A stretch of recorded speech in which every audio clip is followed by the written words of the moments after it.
ኢራን አሸንፋለች። ጠላቶቻችን ሽንፈትን ከመቀበል ውጪ አማራጭ አጥተው ስምምነቱን እንዲፈርሙ ተገደዋል ስትልም አውጃለች።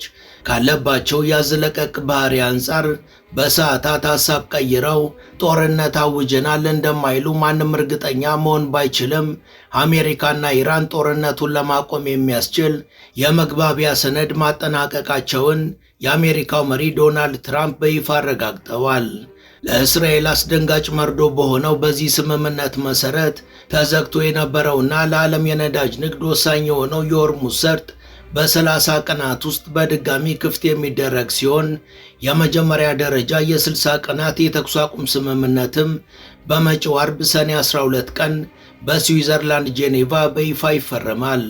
የኢራን አብዮታዊ ዘብም ጠላቶቻችን ሽንፈታቸውን ከመቀበል ውጪ አማራጭ አጥተው ስምምነቱን ለመፈረም ተገደዋል ያለ ሲሆን ስምምነቱ አሜሪካ በኢራን የውስጥ ጉዳይ ላይ ጣልቃ እንዳትገባ ጦሯንም ከአካባቢው እንድታስወጣና ለኢራን መልሶ ግንባታ የሚሆን $300 ቢሊዮን እንድታቀርብ መወሰኑን አስታውቋል። የኢራን ምክትል የውጭ ጉዳይ ሚኒስቴር ካዚም ጋሪባባዲ በበኩላቸው ከፊርማው በኋላ በሚደረግ ውይይት በኢራን ላይ የተጣሉ የአሜሪካና የተባበሩት መንግስታት ድርጅት ማዕቀቦችን ሙሉ በሙሉ ማስነሳት ዋነኛውና ቅድሚያ የሚሰጠው አጀንዳ ነው ብለዋል። በዚህ ያልተጠበቀ ስምምነት ክፉኛ የተደናገጠችውና ከዚህ ቀደም 5 ጊዜ የአሜሪካና የኢራንን ለስኬት ጫፍ የደረሰ ስምምነትን ያደፈረሰችው እስራኤል እኛ የስምምነቱ አካል አይደለንም፣ የትራምፕ ስምምነትም እኛን አያስገድደንም፣ ሂዝቦላን የመደምሰስ ዘመቻችን ይቀጥላል ስትል በብሔራዊ ደህንነት ሚኒስቴሯ በኩል ስምምነቱን በጽኑ ተቃውሟለች። የቀድሞው የአሜሪካ ብሔራዊ ጸረ ሽብር ማዕከል ኃላፊው ጆን ኬት በበኩላቸው ትራምፕ አሁን ቁርጠኛ ሆነው አሜሪካ አሁን ለእስራኤል የምታደርገውን የሚሊተሪና የኢንቴል እርዳታ ማቋረጥ አለባቸው፣ በኢራንና በእስራኤል ጉዳይም ጣልቃ ከመግባት መቆጠብ አለባቸው ብለዋል። ስምምነቱ ይፋ መደረጉን ተከትሎም የዓለም የነዳጅ ዋጋ በአንድ ጀንበር ንጋት እጅግ ከፍተኛ በሆነ መልኩ ታሪካዊ ቅናሽን አሳይቷል። There's hope tonight that months of global economic turmoil triggered by the war in the Middle East is at an end. Donald Trump has triumphantly declared an end to the war he started, securing an agreement with Iran's regime he says will be signed on Friday in Switzerland. ሰላምና ጤና የምንመኝላችሁ በመላው ዓለም የምትገኙ ውድ የመሿለኪያ ቤተሰቦች በዛሬው መሰናዷችን በአሜሪካ በእስራኤልና በኢራን ዙሪያ ያልተሰሙ አዳዲስ መረጃዎችንና የተለያዩ ትንታኔዎችን እናስቃኛችኋለን። ቻናላችንን ሰብስክራይብ፣ ላይክ እና ሼር በማድረግ ቤተሰብነታችሁን ታጠናክሩ ዘንድ እየጋበዝን ወደ መሰናዶው አለፍን።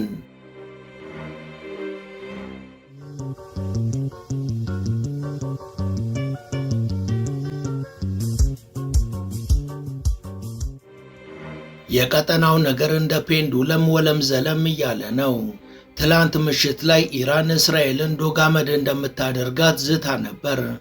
ዛሬ ግን የኢራን ምክትል የውጭ ጉዳይ ሚኒስቴር ካዚም ጋሪባባዲ ኢራን እስራኤል ላይ ልትሰነዝር የነበረውን እስራኤልን ሲኦል ያደርግ የነበረውን እጅግ ከባድ ጥቃት መተዋን ገልጸው የኢራንን ፍላጎቶች ባሟላ መልኩ ከአሜሪካን ጋር ከስምምነት ላይ መድረሳቸውን ይፋ አድርገዋል።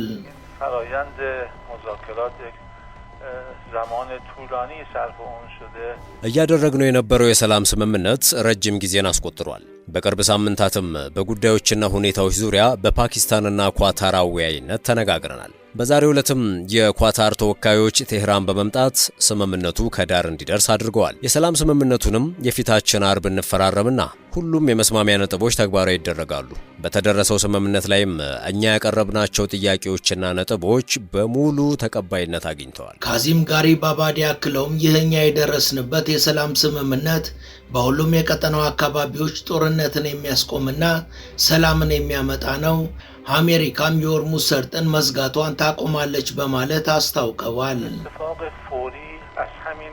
شب گذشته و یا اصلا این بامداد በስምምነታችን ቀዳሚ ነጥብ የነበረው እስራኤል በሊባኖስ የምታደርገው ወረራ ያለምንም ቅድመ ሁኔታ ይቁም የሚል ነው። ስምምነት ላይ ከደረስን በኋላም የፓኪስታን ጠቅላይ ሚኒስትር ስምምነቱ ሊባኖስን ጨምሮ በቀጠናው በሁሉም ግንባሮች ያሉትን ጦርነቶች የሚያስቆም እንደሆነ አረጋግጠዋል። የአሜሪካ የባህር ላይ እገዳም ያቆማል።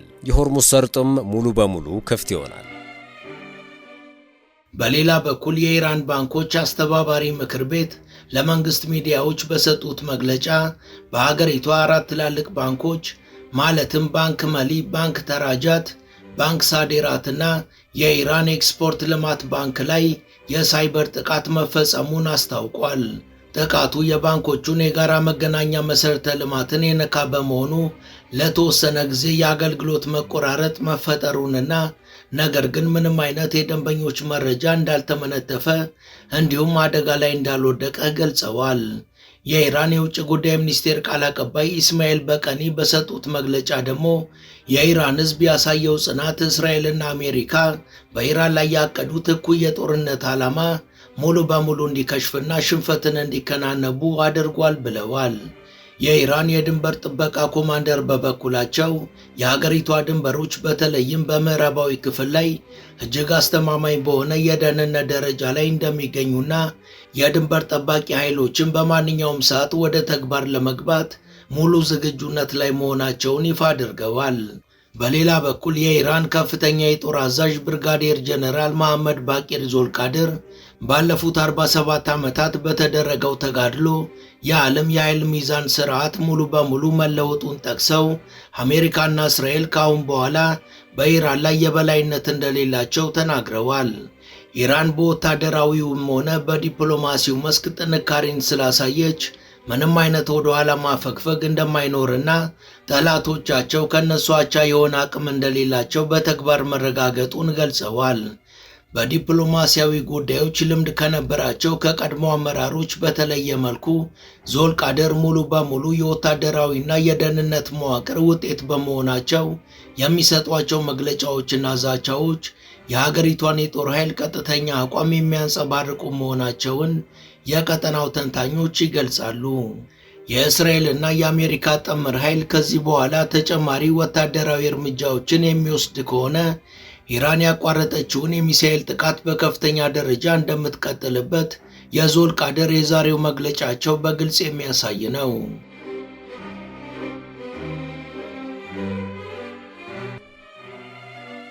የአሜሪካው መሪ ዶናልድ ትራምፕ በበኩላቸው ቤንያሚን ኔታንያሁ አስቸጋሪ የሆነ እኩይ ሰው ነው ሲሉ ወርፈውታል።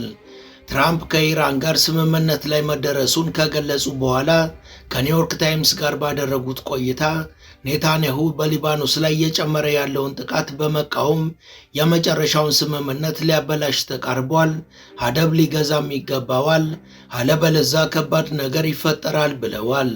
እውነት ለመናገር እሱ እስከዛሬ ላደረግንለት ሁሉ በጣም ሊያመሰግነን ይገባ ነበር። ምክንያቱም ኢራን የኒውክሌር ጦር መሳሪያ ቢኖራት እስራኤል ለ2 ሰዓታት እንኳን በምድር ላይ አትኖርም ነበር ብለዋል። ትራምፕ አክለውም ስምምነት ላይ መድረሳችን በጣም አስደሳች ነው።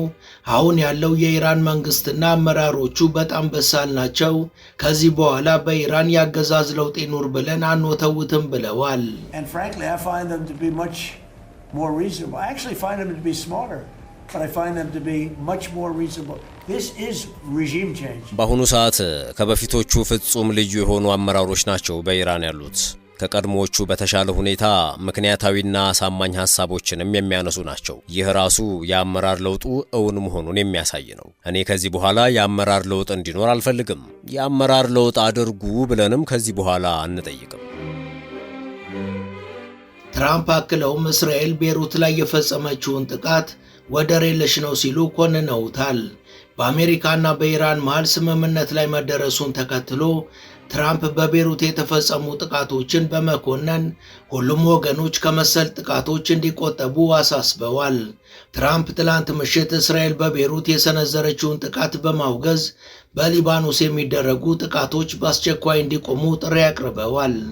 ትራምፕ በትሩዝ ሶሻል ገጻቸው ላይ ባሰፈሩት መልእክት ጥቃቱ ሊፈጸም የማይገባው ነበር፣ ማንም ሰው ስላልተገደለበት ወይም ስላልቆሰለበት ነገሩ እንደ ኢምንትና ትርጉም የለሽ የሚታይ አይደለም፣ ይልቁንም የሰላም ስምምነቱን ሊያደፈርስ የሚችል ነው ሲሉ ገልጸውታል።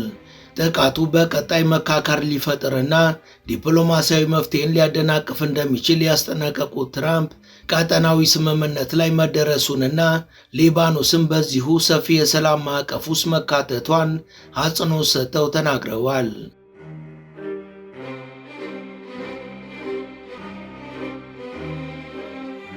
በእርግጥም ዛሬ ንጋት ላይ በኢራንና በአሜሪካ መካከል ሙሉ ለሙሉ የሰላም ስምምነት መደረሱና ሁለቱ ሀገራት የፊታችን አርብ የሰላም ሰነዱን እንደሚፈራረሙ ተገልጿል።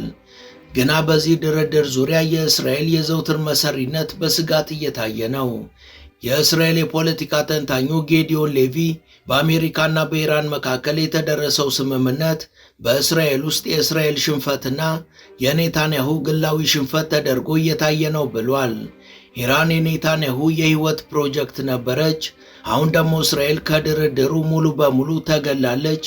በዚህም ድርድሩን ወደ ማበላሸት ልትሄድ ስለምትችል ጥንቃቄ ያሻል ሲል አክሎ ገልጿል።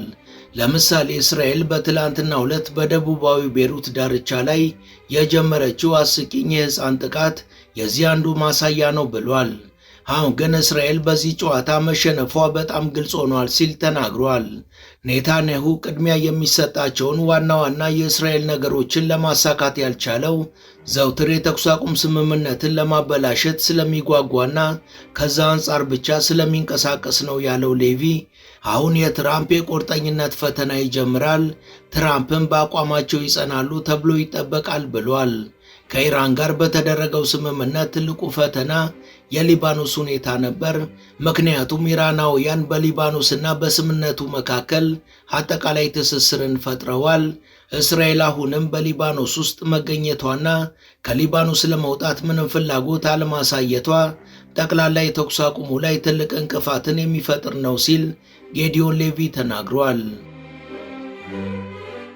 ውድ የመሿለኪያ ቤተሰቦች ይህን ዘገባ እዚህ ድረስ ከተከታተላችሁት ቻናሉ የበለጠ እንዲያድግ አንድ ጊዜ ሰብስክራይብ እንድታደርጉ አስታውሰን ተረካችንን እንቀጥል። የፖለቲካ ተንታኙ ዶክተር አሚድ አብሽናስ በበኩላቸው እስራኤል የአሜሪካና የኢራንን ስምምነት እስካሁን 5 ጊዜ አበላሽታለች። አሁንስ እንደዛ ሊያደርጉ ይችላሉ ወይ የሚለው ነገር ወሳኝ ጥያቄ ነው ብለዋል። ዶክተር አሚድ አክለውም ኢራንና አሜሪካ በባይደን ዘመን ቢያንስ 2 ጊዜ፣ በትራምፕ የስልጣን ዘመንም 2 ጊዜ ስምምነት ላይ ደርሰዋል። በአሜሪካና በኢራን መካከል ስምምነት እንዳይፈራረሙ እስራኤላውያን በሚቻለው መንገድ ሁሉ የሊባኖስን ግንባር እያጠቁ ቆይተዋል። በሌላ በኩል ሊባኖስን ለመበዝበዝ ወደ ድርድር ጠረጴዛ አምጥተው ጉዳዩ ከኢራንና አሜሪካ ድርድር ጋር ምንም ግንኙነት እንደሌለው ለመናገር ሞክረዋል። የሊባኖስ መንግስት የእስራኤልን ጥያቄዎች በሙሉ ቢቀበልም እስራኤል ጦርነቱን ለማቆምም ሆነ ከሊባኖስ ለመውጣት ፈቃደኛ አይደለችም። ኢራን ደግሞ አጋሮቿን ዝም ብላ የምትተው ሀገር አይደለችም። እናም አሜሪካ እስራኤልን ማስቆም ካልቻለች ምናልባት ኢራን ለእስራኤል ተገቢው ምላሽ ለመስጠት ትገደዳለች ብለዋል። ከዛም አሜሪካ ከኢራን ጋር ስምምነቱን ለመቀጠል መፈለግ አለመፈለጓን መወሰን አለባት ብለዋል። እነዚህ ሁኔታዎች ከተፈጠሩ ደግሞ አሜሪካ ከኢራን ጋር ስምምነቱን ለመቀጠል ትፈልግ እንደሆነ ወይም እንዳልሆነ መወሰን አለባት። ይህን ለማድረግና ትክክለኛውን ውሳኔ ለመወሰንም በእርግጠኝነት አሜሪካ እስራኤልን መደገፏን ማቆም አለባት። በዚህ ሰዓት ላይ ታዲያ ትራምፕ በጣም ብልጥ ሆነው ከኢራን ጋር መስማማትና ለበጥባጯ እስራኤል ጀርባቸውን መስጠት ይጠበቅባቸዋል ሲሉ ዶክተር አሚድ ተናግረዋል።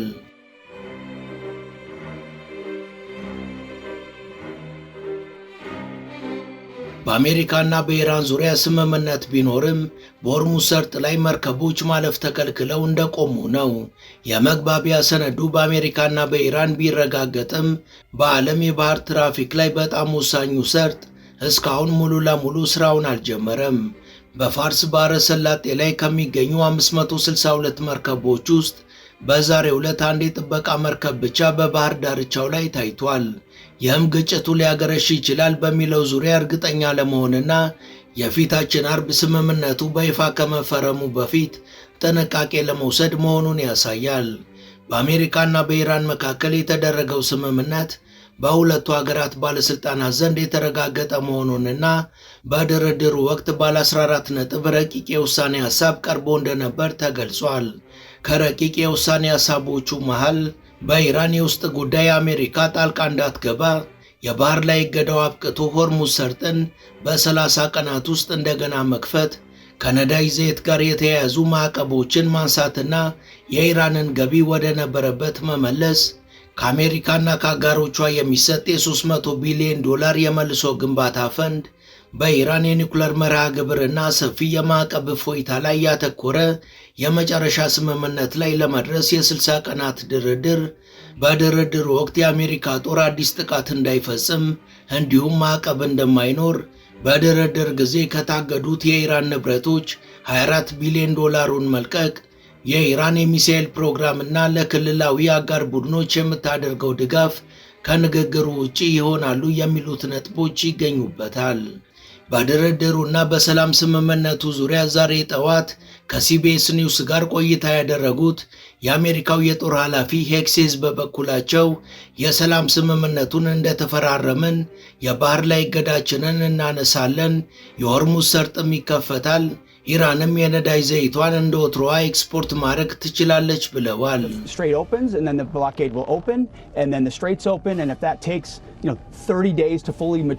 መጀመሪያ የሆርሙዝ ሰርጥ ሙሉ በሙሉ ክፍት እንዲሆን እናደርጋለን። ከዚያ የባህር ላይ እገዳውን እናነሳለን። እነዚህ ነገሮች በ30 ቀናት ውስጥ በደንብ ከዳበሩና የሰርጡ ነገር ወደ መደበኛ ሁኔታ ከተመለሰ ሁሉም ነገር ይስተካከላል። የሰላም ስምምነቱን እንደተፈራረምንም ኢራን የነዳጅ ዘይቷን ወደ ውጭ ሀገራት ኤክስፖርት የማድረግ መብቷ የተጠበቀ ይሆናል። በቱኒዚያ የሚገኘው የኢራን ኤምባሲ በአሜሪካና ኢራን ስምምነት ዙሪያ በሰጠው መግለጫ ከድርድሩ ጠንሳሽነት እስከ ፍጻሜው ፓኪስታን በሂደት ውስጥ የነበራት ሚና እጅግ ከፍ ያለ ነው፣ ለዚህም ትልቅ ክብር ይገባታል ብሏል። ትራምፕ ከኢራን ጋር ስምምነት ለማድረግ የቻሉትም በፓኪስታን ኃይል ነው ሲል ኤምባሲው አክሎ ገልጿል። በሌላ በኩል የቀድሞው የትራምፕ ረዳት አሜሪካ ለእስራኤል የምታደርገውን ድጋፍ ማቋረጥ አለባት፣ ስምምነቱ ዘላቂ እንዲሆን ትራምፕ ቁርጠኛ መሆን አለባቸውም ብለዋል። በኢራን ዙሪያ በተፈጠረው አለመግባባት ከትራምፕ አስተዳደር ስልጣናቸውን የለቀቁት የቀድሞ የአሜሪካ ብሔራዊ የጸረ ሽብር ማዕከል ኃላፊ ጆን ኬት ከኢራን ጋር የተደረሰውን የተኩስ አቁም ስምምነት በደስታ ተቀብለዋል። ኬንት በትዊተር ገጻቸው ላይ ባሰፈሩት ጽሑፍ ለእስራኤሎች የሚደረገውን ወታደራዊና የኢንቴል እርዳታ በማቋረጥ ይህንን ስምምነት የማከናወን ዕድላችንን ማጠናከር እንችላለን፣ ስምምነቱንም ለማሳካት ዕድሉን አግኝተናል፣ እናም ኮስታራ የሆነ እርምጃ በአሁኑ ሰዓት ካልወሰደን እስራኤሎች እንደገና የሰላም ስምምነቱን ሊያበላሹት ይችላሉ ሲሉ ጆን ኬት ተናግረዋል። ወታደሮቻችንን በጸጥታ ከባሕረ ሰላጤው ሰፈሮች ማስወጣት አለብን። እኛ ይህንን ከተገበርን ኢራኖችም በእኛ እርግጠኛ ይሆናሉ። በእስራኤልም ሆነ በኢራን ወደ ጦርነት እንድንመለስ የሚያስገድዱንን ልንቆጣጠራቸው የምንችላቸውን ሁሉንም ነገሮች ካስወገድንና በእኛና በኢራን መካከል ዘላቂ ሰላም ከፈጠርን ሁሉም ነገር ቀላል ይሆናል። ለዚህ ደግሞ የትራምፕ ቁርጠኝነት ያስፈልጋል ብለዋል።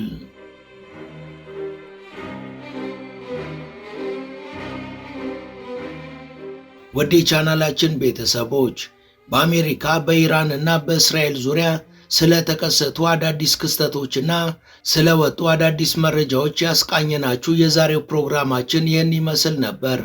እስከ ዝግጅታችን ፍጻሜ አብራችሁን ስለነበራችሁ ከልብ እናመሰግናለን። በቀጣይ ቢሰሩ የምትሏቸውን ርዕሰ ጉዳዮች ብትጠቁሙን ደስ ብሎን እንቀበላለን። ቻናላችንን ሰብስክራይብ፣ ላይክ እና ሼር በማድረግ ወዳጅነታችሁን ታጠናክሩ ዘንድ እየጋበዝን ለዛሬ በዚሁ ተሰናበትን። መልካም ጊዜ